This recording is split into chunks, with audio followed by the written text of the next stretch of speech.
Hey guys, I'm adding this at the beginning of the video because I misquoted the price in the review, and I thought this would be better than trying to redo the video and everything like that.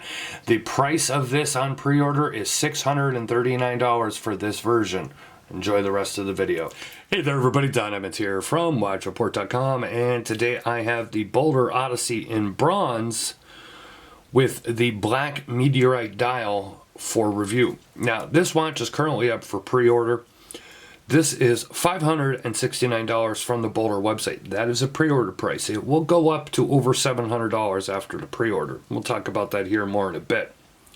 There are other dial colors and options available. The other dial colors are less expensive because they're standard dial and not Meteorite. This watch, the Odyssey, has been done by BOLDR before. It has come in stainless steel and PVD versions, and this is now the first time they're doing it in bronze. It is COSN 8 bronze.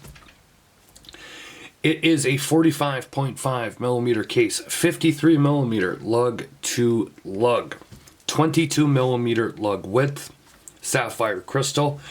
Now, I measured this a few different times with my calipers. On the website, it states 14.2 millimeters. I have no idea where they're getting that measurement from.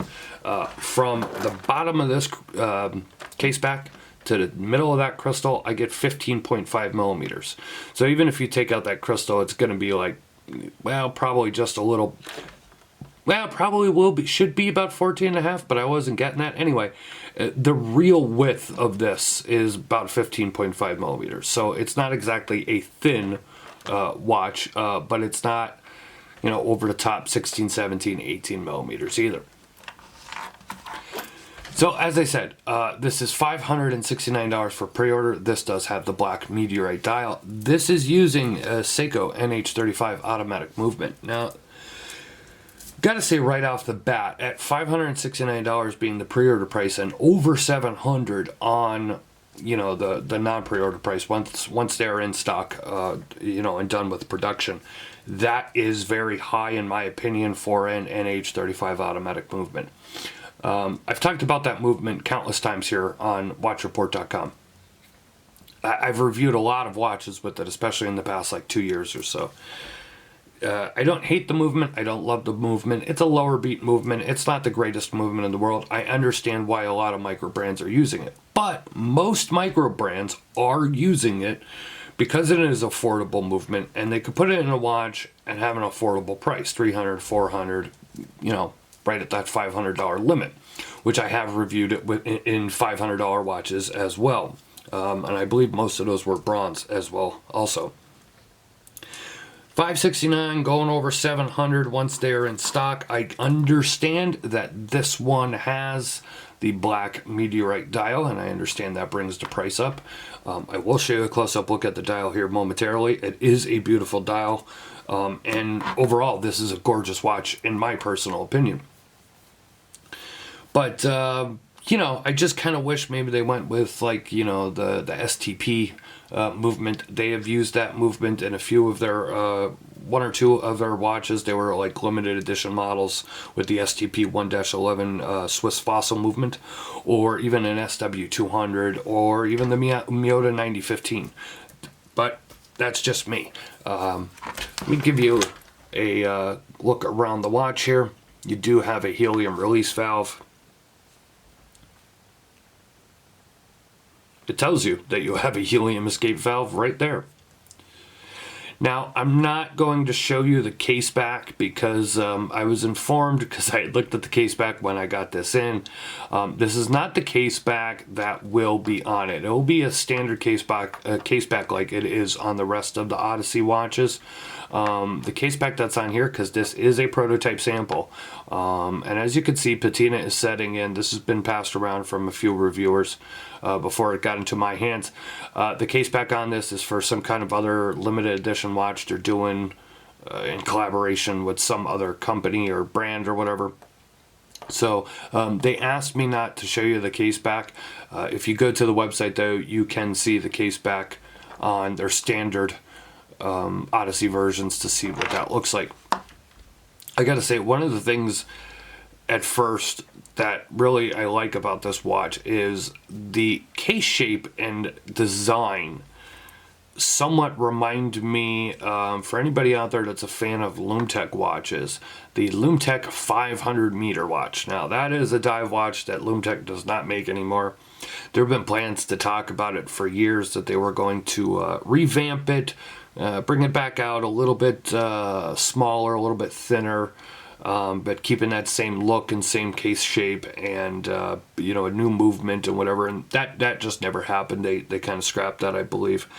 But this has a very similar case design to it, especially this look here and the fatter lugs. If you look that up, if you Google the Lumetech 500 meter, I think you'll see what I'm talking about. It's not exact by any stretch of the imagination, but it reminds me of it a little bit.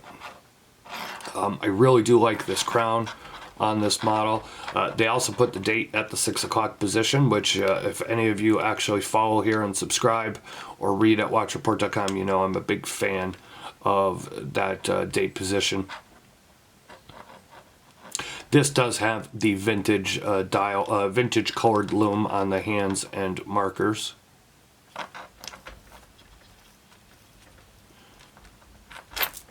Bezel on this, now keep in mind, this is a prototype, and has been passed from various reviewer to various reviewers, so not exactly sure if this is an indication, but I'm actually having trouble trying to click this. It's sticking in certain spots, so I'm just going to stop there for right now. But I can't really give you a good indication on the bezel because, again, this is a prototype. Let me go ahead and give you a closer look at the dial and hands. All right, give you a better look here at that black Meteorite dial. This one does, of course, have, as you can see, a lot of those striations. It's actually a very, very beautiful patterned Meteorite dial. Now, of course, Meteorite is one of those things that's going to look different on every watch.